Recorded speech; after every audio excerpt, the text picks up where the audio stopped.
आप सबको जय मसीह की प्रेस लॉर्ड। मैं ऐसा करता हूँ कि आप सब लोग अच्छे हैं। दोस्तों, बाइबल हमें बताती है, यशायाह की किताब उसका 44 अध्याय में और 21 पद से आगे कहता है, हे याकूब, हे इज़राइल, इन बातों को स्मरण कर, तू मेरा दास है, मैंने तुझे रचा है। हे इज़राइल, तू मेरा दास है, मैं तुझको न भूलूँगा।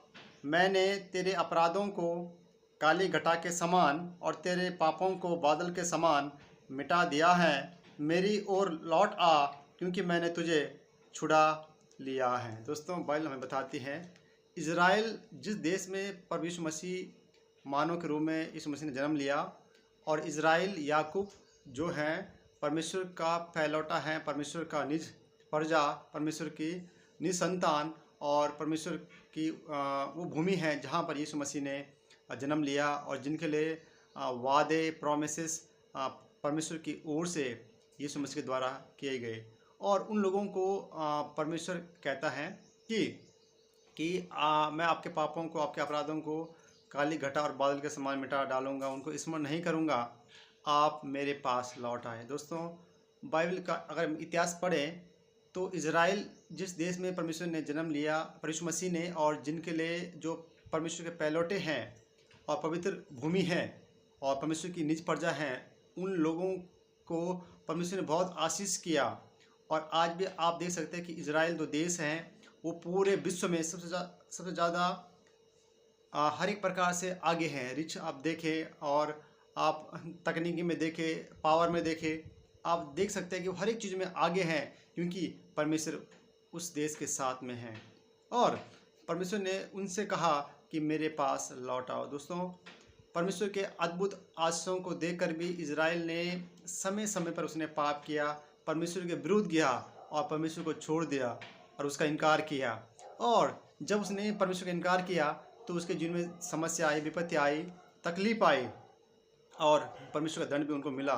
लेकिन परमेश्वर ने उनको पूर्ण रूप से उनको दंड नहीं दिया, उनको नाश नहीं किया, लेकिन उनको थोड़ा थोड़ा दंड देकर उनसे कहा कि मेरे पास लौट आओ, मैं तुम्हारे अपराधों को और तुम्हारे पापों को मिटा डालूंगा, उनको स्मरण नहीं करूंगा। लेकिन कंडीशन ये है कि आप मेरे पास लौट आए, क्योंकि मैं ही आपका परमेश्वर हूँ, मैं ही आपका मसीहा हूँ, मैं ही आपका छुड़ाने वाला हूँ और आप मेरी निज प्रजा हैं, मैं आपका परमेश्वर हूँ। दोस्तों, और बाइबल के अनुसार हम भी जो यीशु मसीह पर विश्वास करते हैं, हम भी यीशु मसीह के द्वारा परमेश्वर के निज संतान हैं, उसके बच्चे हैं, उद्धार पाए हुए लोग हैं। तो ये वचन हमारे जीवन में भी लागू होता है। हमसे भी परमेश्वर कहता है कि वो हमारे अपराध, हमारे पापों को मिटा डालेगा, उनको स्मरण नहीं करेगा। लेकिन शर्त यह है कि हम उसके पास लौट आएँ, हम उसका इनकार ना करें। हम भी कई बार अपने कामों से, अपने व्यवहार से उसका इनकार करते हैं, लेकिन बाइबल में बताती है कि उसका इनकार न करें, उसके पास लौट आए, क्योंकि हमारी भलाई, मनुष्य की संपूर्ण भलाई, सुरक्षा और उद्धार इसी बात में है कि हम उस जीवित परमेश्वर जिसने हमें बनाया, हम उसके पास लौट आएँ, उसकी शरण में रहे कि वो हमें बचाएं, हमें आशीष करें, ताकि हम अन्य लोगों के लिए भी आशीष का कारण होने पाएँ। दोस्तों, इज़राइल आज के समय में पूरे विश्व के लिए आश्चर्य का कारण है।